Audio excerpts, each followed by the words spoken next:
കേരളത്തിൽ നിന്ന് അയോധ്യയിലേക്കുള്ള ആദ്യ ആസ്ഥ സ്പെഷ്യൽ ട്രെയിനിലെ തീർത്ഥാടകർക്ക് ബി.ജെ.പി. സംസ്ഥാന അധ്യക്ഷൻ കെ സുരേന്ദ്രന്റെ നേതൃത്വത്തിൽ കോട്ടയത്ത് സ്വീകരണം നൽകി.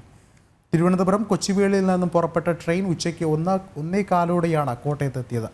ജയ് ശ്രീറാം വിളിച്ചും ഷാൾ അണിയിച്ചുമാണ് തീർത്ഥാടകരെ സ്വീകരിച്ചത്. ഏറ്റവും അധികം ശ്രീരാമ ഭക്തരുള്ള നാടാണ് കേരളമെന്നും ചുരുങ്ങിയ ചെലവിൽ യാത്രാ സൗകര്യമൊരുക്കിയ പ്രധാനമന്ത്രിക്ക് കേരളത്തിലെ ജനങ്ങളുടെ പേരിൽ നന്ദി അറിയിക്കുന്നതായും കെ സുരേന്ദ്രൻ പറഞ്ഞു. മുഴുവൻ രാമായണ മാസം ആചരിക്കുന്ന സ്ഥലമാണ് കേരളം. ശ്രീരാമനും കേരളവും തമ്മിൽ അത്രമാത്രം ഗാഢമായിട്ടുള്ള ബന്ധമുണ്ട്. മലയാളികളുടെ വീട്ടിലെ ഏറ്റവും വേണ്ടപ്പെട്ട ഒരു ദൈവമാണ്, ഏറ്റവും ഒരു കുടുംബാംഗത്തെ പോലുള്ള ഒരു ദൈവമാണ് ഭഗവാൻ ശ്രീരാമചന്ദ്രൻ. പ്രധാനമന്ത്രി ഇത്രയും ദൂരത്തുള്ള മലയാളികൾക്ക് തീർച്ചയായിട്ടും ഇങ്ങനെ ഒരു സൗകര്യം ചെയ്തു കൊടുത്തതിന് ഞാൻ പ്രധാനമന്ത്രി ശ്രീ നരേന്ദ്രമോദിയെയും അതുപോലെ ആദരണീയനായിട്ടുള്ള റെയിൽവേ മന്ത്രി ശ്രീ അശ്വിനി വൈഷ്ണവിനെയും കേരളത്തിലെ ജനങ്ങൾക്ക് വേണ്ടി, ശ്രീരാമ ഭക്തന്മാർക്ക് വേണ്ടിയിട്ട് പ്രത്യേകം നന്ദി പറയുകയാണ്. വളരെ വിശിഷ്ടമായിട്ടുള്ള ഒരു കാര്യമാണ്.